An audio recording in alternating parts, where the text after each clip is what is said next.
அனைவருக்கும் அன்பான வணக்கங்கள். 15/11/2024 ஐப்பசி மாத மகா பௌர்ணமி அன்னாபிஷேக பெருவிழா நாள். சிவபெருமானைப் போல பிரம்மனுக்கும் முன்பு 5 தலைகள் இருந்தன. அதனால் தானும் சிவனுக்கு நிகரானவரே என்று பிரம்மன் நினைக்கிறார். இதையடுத்து பிரம்மனின் ஒரு தலையை சிவபெருமான் தன்னுடைய கைகளால் கொய்தார். அப்படி துண்டிக்கப்பட்ட தலையால் சிவபெருமான் கையை கவ்விக்கொண்டது. ஈசனுக்கு அதனால் பிரம்மகத்தி தோஷம் ஏற்பட்டது. கையை கவ்விக்கொண்ட பிரம்மனின் கபாலம் பிச்சை பாத்திரமாக மாறியது. அந்த கபால பிச்சை பாத்திரத்தில் அன்னமிட்டு நிறையும் போதுதான் சிவபெருமானின் கையை விட்டு கபாலம் பிரியும் என்பது அவருக்கான சாபம். சிவபெருமான் காசிக்கு செல்லும் போது அவருக்கு அன்னபூரணி அன்னமிடுகிறாள்.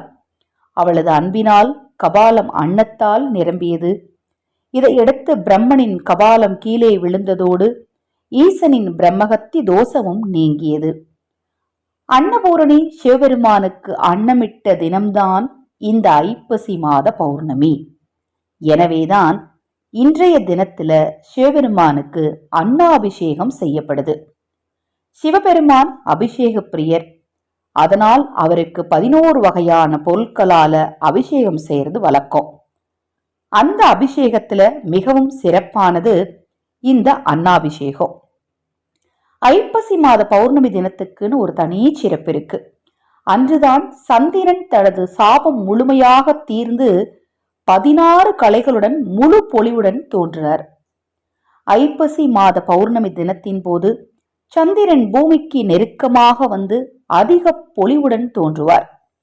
சந்திரனை தன்னுடைய சடைமுடியில் சூடிய சிவபெருமானுக்கு அந்த சந்திரன் முழுமதியாக ஒளிரும் நாளில் சிறப்பு வழிபாடு செய்வதில் மிகச் சிறந்த பலன் இருக்கிறது. நவக்கிரகங்களில் சந்திரனுக்குரிய தானியம் அரிசி என்பதால் இன்று சிறப்பு வழிபாடாக ஈசனுக்கு அன்னாபிஷேகம் செய்யப்படுகிறது.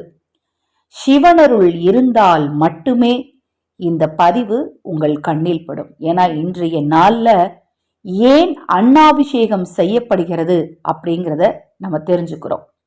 இந்த நாள்ல தவறாம சிவாலயம் சென்று அன்னாபிஷேகம் பார்த்து நீங்க சிவதரிசனம் பார்க்கணும் அப்படின்னாலும் உங்களுக்கு சிவனருள் வேணும். முழு மனதோடு ஈசனை நினைத்து இன்று தரிசனம் காண கோவிலுக்கு செல்லுங்கள்.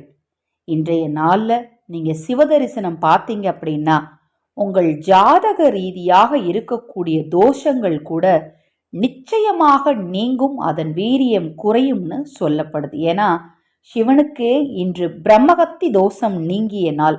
அப்பேற்பட்ட சக்தி வாய்ந்த நாள்ல நாம சிவதரிசனம் செய்யறது நமக்கு கூடுதல் பலனை நிச்சயமாக கொடுக்கும்.